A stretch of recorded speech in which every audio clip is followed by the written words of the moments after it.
आज हम डिस्कस करेंगे बायोलॉजिकल इम्पोर्टेंस ऑफ वाटर के बारे में। तो बायो का जो वर्ड है ये यूज़ होता है लिविंग ऑर्गेनिजम्स के लिए, जैसे कि ह्यूमन बीइंग्स हैं, जैसे प्लांट्स हैं, एनिमल्स हैं। इसके अलावा छोटे छोटे जो लिविंग ऑर्गेनिजम्स होते हैं तो उनके लिए बायो का वर्ड यूज़ होता है। तो आज की वीडियो में हम देखेंगे कि वाटर जो है वो किस तरह से लिविंग ऑर्गेनिजम्स के लिए बहुत ज़रूरी होता है।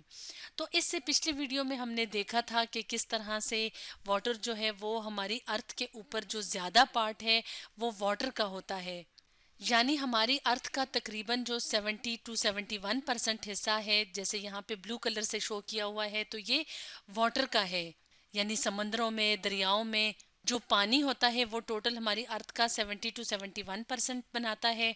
तो ये जो पानी होता है ये तमाम लिविंग ऑर्गेनिजम्स के लिए बहुत ज़्यादा इम्पॉर्टेंट होता है। और अगर हम बात करें एक्वेटिक ऑर्गेनिजम्स की, एक्वेटिक ऑर्गेनिजम्स वो ऑर्गेनिजम्स जो पानी में रहते हैं, तो उनके लिए वाटर जो है वो एक एनवायरनमेंट का काम करता है, यानी माहौल का काम करता है। माहौल क्या चीज़ होती है? जिसमें के लिविंग ऑर्गेनिजम्स जिस जगह रहते हैं उसके इर्द गिर्द जो सराउंडिंग्स होती हैं वो उसका एनवायरनमेंट या माहौल होती हैं। तो अगर हम अपनी बॉडी की बात करें तो हमारी बॉडी में भी तकरीबन 70 टू 90% जो हिस्सा होता है वो वाटर का होता है। जैसे यहाँ पे ह्यूमन बॉडी की एक तस्वीर दिखाई हुई है, तो इसमें जो ब्लू कलर है वो शो कर रहा है वाटर को। यानी तकरीबन 70 टू 90% हिस्सा जो है वो पानी है। तो अगर हम एक सेल की बात करें तो हम ये भी जानते हैं कि हमारी बॉडी के अंदर लाखों करोड़ों जो हैं वो सेल्स मौजूद होते हैं। तो अगर हम सिर्फ एक सेल की बात करें उसमें भी जो सबसे ज़्यादा कंपोनेंट या सबसे ज़्यादा जो चीज़ होती है वो क्या होती है? वाटर। जैसे यहाँ पे अगर हम अपने सामने इस तस्वीर में देखें तो यहाँ पे हम एक एनिमल सेल देख रहे हैं, जिसमें के ये जो सबसे बाहर वाली लेयर नज़र आ रही है इसको कहा जाता है सेल मेम्ब्रेन। तो सेल मेम्ब्रेन के अंदर मौजूद होता है फ्लूइड पार्ट, जिसको कहते हैं साइटोप्लाज्म। तो साइटोप्लाज्म के अंदर मौजूद होती हैं ऑर्गेनेलीज, जैसे कि न्यूक्लियस है, जैसे कि माइटोकॉन्ड्रिया होता है, एंडोप्लाज्मिक रेटिक्यूलम्स होते हैं। तो सेल मेम्ब्रेन के अलावा जो इंटरनल पार्ट होता है जिसमें कि साइटोप्लाज्म और बाकी की जो ऑर्गेनेलीज होती हैं जैसे कि न्यूक्लियस है, तो ये जो पार्ट शामिल है इसको कहा जाता है प्रोटोप्लाज्म। तो हमारा जो प्रोटोप्लाज्म है तो वो ज़्यादातर किस चीज़ से मिलके बना होता है? वाटर से। यानी वाटर जो है वो हमारे प्रोटोप्लाज्म का सबसे अबंडेंट यानी सबसे ज़्यादा जो कंपोनेंट होता है या हिस्सा होता है वो वाटर या पानी का होता है। इसलिए हम कहते हैं कि हमारी बॉडी के अंदर जो वाटर है वो 70 टू 90% जो है वो वाटर होता है। तो इस तरह से वाटर की जो बायोलॉजिकल इम्पोर्टेंस है वो बहुत ज़्यादा होती है। इसके अलावा वाटर में कुछ ख़ास प्रॉपर्टीज़ पाई जाती हैं, यानी खसूसियात होती हैं, जिसकी वजह से वाटर जो होता है वो लिविंग ऑर्गेनिजम्स के लिए बहुत यूज़फुल यानी बहुत फ़ायदेमंद होता है। या हम यूँ कहें कि वो लिविंग ऑर्गेनिजम्स के लिए अपना बहुत इम्पॉर्टेंट रोल प्ले करता है। तो अब हम देखेंगे कुछ प्रॉपर्टीज़ ऑफ वाटर, यानी वाटर की कुछ खसूसियात। तो सबसे पहली जो प्रॉपर्टी हम डिस्कस करेंगे वो है पोलैरिटी। तो वाटर की जो पोलैरिटी होती है वो बहुत हाई होती है। तो अगर हम वाटर मॉलिक्यूल की बात करें तो वाटर मॉलिक्यूल का जो केमिकल फार्मूला है वो है H2O। यानी वाटर जो है वो दो हाइड्रोजन के एटम्स और एक ऑक्सीजन के एटम से मिलके बना होता है, H2O। तो वाटर मॉलिक्यूल के अंदर जो बॉन्ड बनता है तो वो होता है पोलर कोवलेंट बॉन्ड। बॉन्ड कहते हैं रिलेशनशिप को, यानी एसोसिएशन को, यानी दो या दो से ज़्यादा चीज़ों के दरमियान जो रिलेशनशिप या एसोसिएशन होता है उसको हम बॉन्ड कहते हैं। तो वाटर के अंदर जो बॉन्ड बनता है वो होता है पोलर कोवलेंट बॉन्ड। अगर हम इस तस्वीर में देखें तो यहाँ पे हमें वाटर मॉलिक्यूल का स्ट्रक्चर नज़र आ रहा है।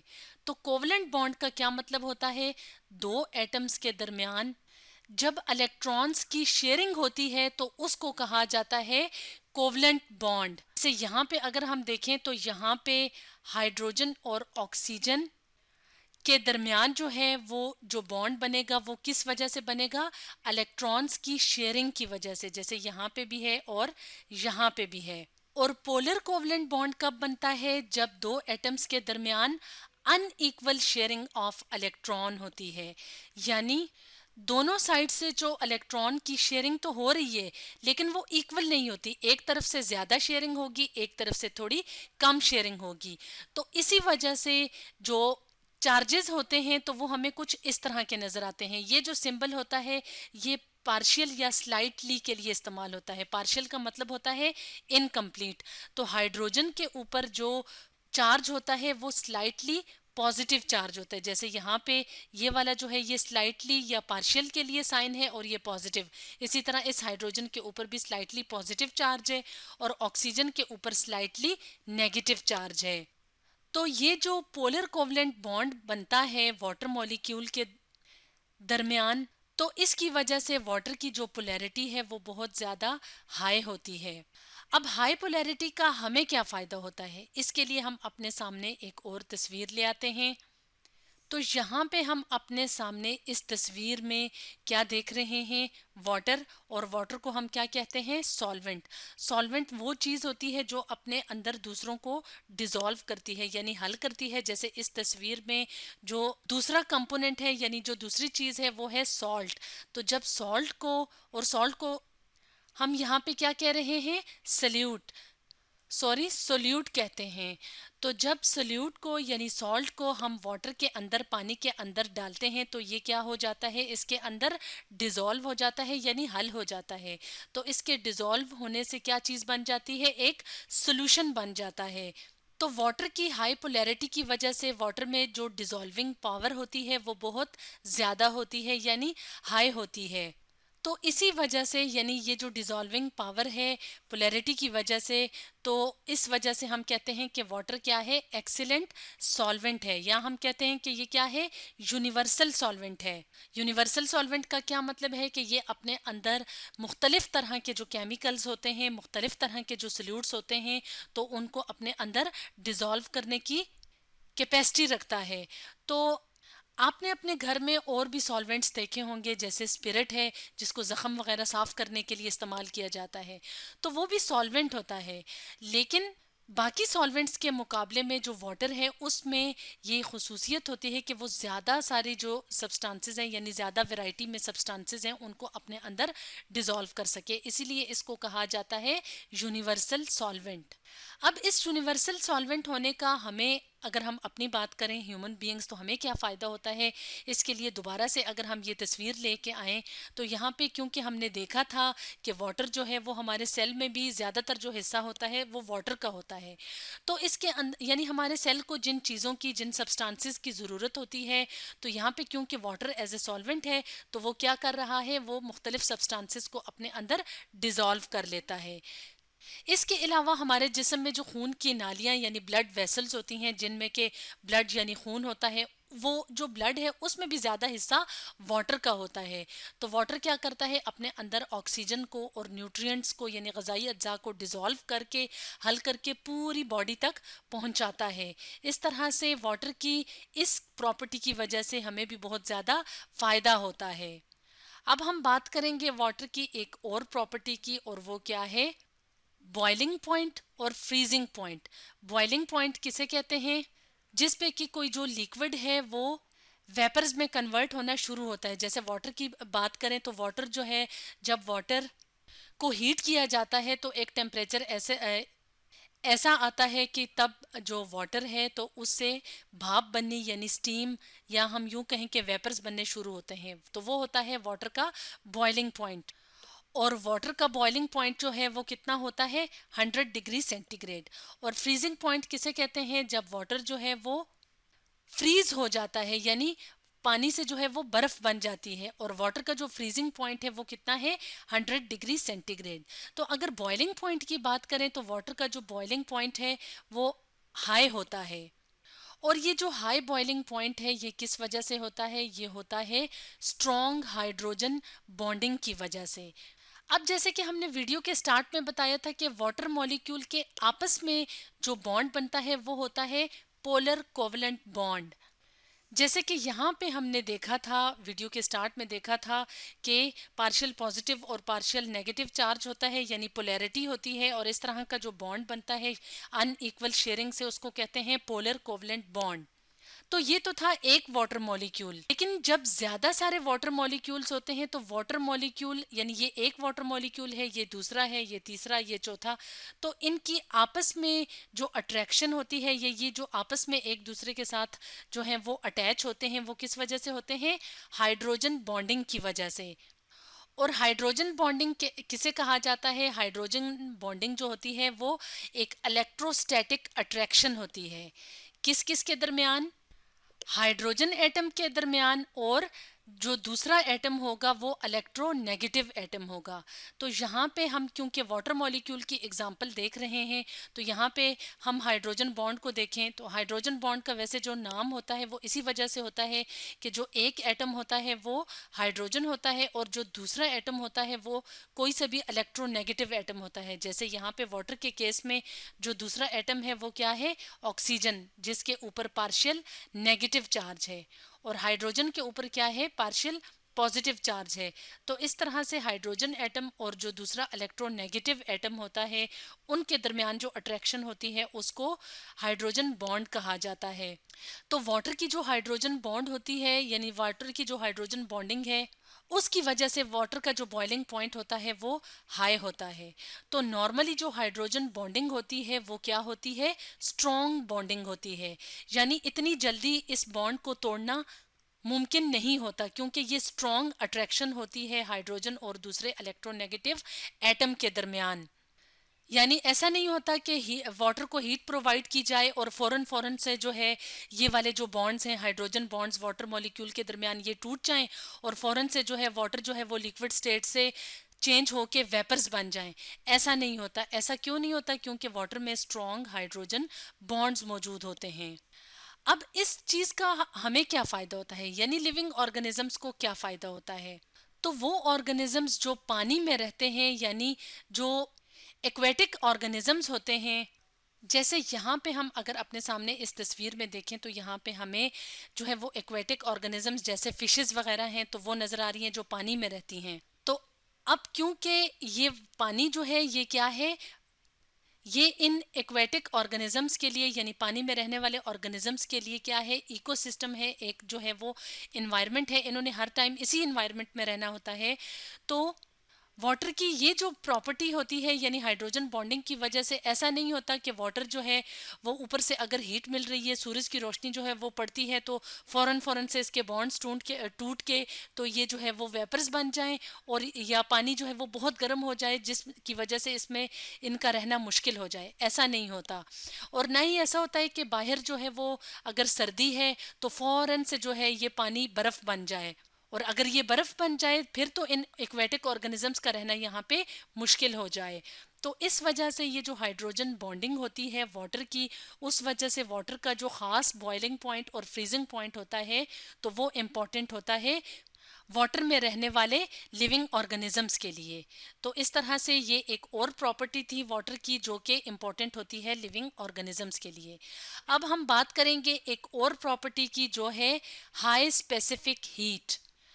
अब हम बात करें वाटर की, तो वाटर की जो स्पेसिफिक हीट होती है वो हाई होती है। तो स्पेसिफिक हीट कहते किसे हैं? स्पेसिफिक हीट होती है quantity of heat required to raise the temperature, यानी किसी सब्सटेंस का जो टेम्परेचर है यानी दर्जा हरारत है, तो उसको ज़्यादा करने के लिए, यानी टेम्परेचर को इंक्रीज करने के लिए जो हीट रिक्वायर होती है उसको हम कहते हैं स्पेसिफिक हीट। और स्पेसिफिक हीट में जो सब्सटेंस होता है उसकी क्वांटिटी कितनी होती है? 1 ग्राम। यानी जब हम 1 ग्राम सब्सटेंस की के टेम्परेचर को हाई करना चाहते हैं 1 डिग्री सेंटीग्रेड से, मिसाल के तौर पे अगर वाटर का जो टेम्परेचर है वो 15 डिग्री सेंटीग्रेड है मिसाल के तौर पे, और वाटर जो है उसकी क्वांटिटी कितनी है? 1 ग्राम। सॉरी, वाटर तो लिक्विड है, 1 लीटर है, यानी अगर कोई सब्सटेंस है उसका हम उसकी क्वांटिटी लें 1 ग्राम और उसका टेम्परेचर हमने इंक्रीज़ करना हो 1 डिग्री सेंटीग्रेड से, यानी 15 से अगर हमने किसी चीज़ का टेम्परेचर 16 करना है तो उसके लिए हमें जितनी हीट रिक्वायर्ड होगी उस 1 ग्राम सब्सटेंस के लिए, तो उसको हम कहेंगे वो क्या है, उस चीज़ की स्पेसिफिक हीट। तो वाटर की जो स्पेसिफिक हीट होती है वो हाई होती है, और ये कितनी होती है, ये होती है 4.186 जूल्स पर ग्राम पर सेल्सियस डिग्री। यानी 1 ग्राम अगर वाटर है उसका टेम्परेचर 1 डिग्री से ज़्यादा करना है तो उसके लिए हमें कितनी स्पेसिफिक हीट चाहिए, 4.186 जूल्स पर ग्राम पर सेल्सियस डिग्री। तो वाटर की जो स्पेसिफिक हीट होती है वो हाई होती है, और ये क्यों होती है, क्योंकि वाटर के अंदर क्या है, वाटर मॉलिक्यूल्स के दरमियान स्ट्रॉन्ग हाइड्रोजन बॉन्ड्स मौजूद होते हैं, तो ज़्यादा एनर्जी चाहिए होती है इन हाइड्रोजन बॉन्ड्स को ब्रेक करने के लिए। अब हम अगर बात करें इसके मतलब इस प्रॉपर्टी का हमें क्या फ़ायदा है, तो इस चीज़ को समझने के लिए हम अपने सामने एक तस्वीर ले आते हैं। तो हम अपने सामने यहाँ पे एक तस्वीर ले आते हैं, तो यहाँ पे हमें क्या नज़र आ रहा है, यहाँ पे हमें सी यानी समंदर नज़र आ रहा है, जिसमें के समंदर है, और यहाँ पे क्या है, लैंड है यानी ज़मीन है। तो जो ज़मीन है यानी लैंड है उसमें ये प्रॉपर्टी होती है कि वो जल्दी जल्दी जो है वो हीट को एब्जॉर्ब कर लेती है। जैसे यहाँ पे जो है वो सूरज है तो वो चमक रहा है दिन के टाइम, तो इससे जो हीट निकलेगी तो उसकी वजह से ज़मीन जल्दी जल्दी गर्म हो जाएगी, और उतनी ही जल्दी जो है ये क्या करेगी, जो एब्जॉर्ब हीट है उसको रिलीज भी कर देगी, यानी अपने अंदर से बाहर की तरफ निकालेगी। तो डे टाइम पे क्या होता है कि लैंड यानी ज़मीन जो है वो बहुत जल्दी गर्म हो जाती है। तो जब ये गर्म होती है तो ये हीट को निकालती है, तो यहाँ पे जो हवा मौजूद होती है अब वो गर्म हो गई है, और वो गर्म होके ऊपर की तरफ उठती है। अब जब ये ऊपर की तरफ उठती है तो इसकी जगह ठंडी हवा ले लेती है, और वो ठंडी हवा कहाँ से चलती है, समंदर से।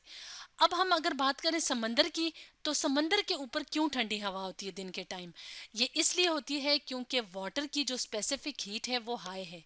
अब वो अपने अंदर जो है वो हीट को एब्जॉर्ब तो कर रही है, लेकिन क्योंकि इसकी जो स्पेसिफिक हीट है वो बहुत ज़्यादा है वाटर की ज़मीन के मुकाबले में, तो ये इतनी जल्दी जो है वो हीट को रिलीज़ नहीं करती, या हम यूं कहें कि इतनी जल्दी इसका टेम्परेचर जो है वो वाटर का जो है वो राइज नहीं होता। तो यहाँ पे जो एयर होगी, हवा होगी, वो कूल होगी। तो हवा जो है वो जो ठंडी हवा होगी वो समंदर से ज़मीन की तरफ चलेगी, तो इसको कहते हैं सी ब्रीज। जबकि रात के टाइम इसका ऑपोजिट होता है, यानी रात को समंदर से जो गर्म हवा है वो ऊपर की तरफ उठती है और उसकी जगह लेती है ज़मीन से चलने वाली जो ठंडी हवा है, वो चलती है समंदर की तरफ, और इसको कहते हैं लैंड ब्रीज। अब इस चीज़ का फ़ायदा ये होता है कि यहाँ का जो साहिली इलाके हैं, समंदर के करीब करीब जो इलाके होते हैं उनको साहिली इलाके कहते हैं, उसका टेम्परेचर सही रहता है, नॉर्मल जो है वो गर्मी भी इतनी ज़्यादा नहीं होती और इतनी ज़्यादा सर्दी भी नहीं होती। तो स्टूडेंट्स, आज हमने डिस्कस किया बायोलॉजिकल इम्पोर्टेंस ऑफ वाटर के बारे में।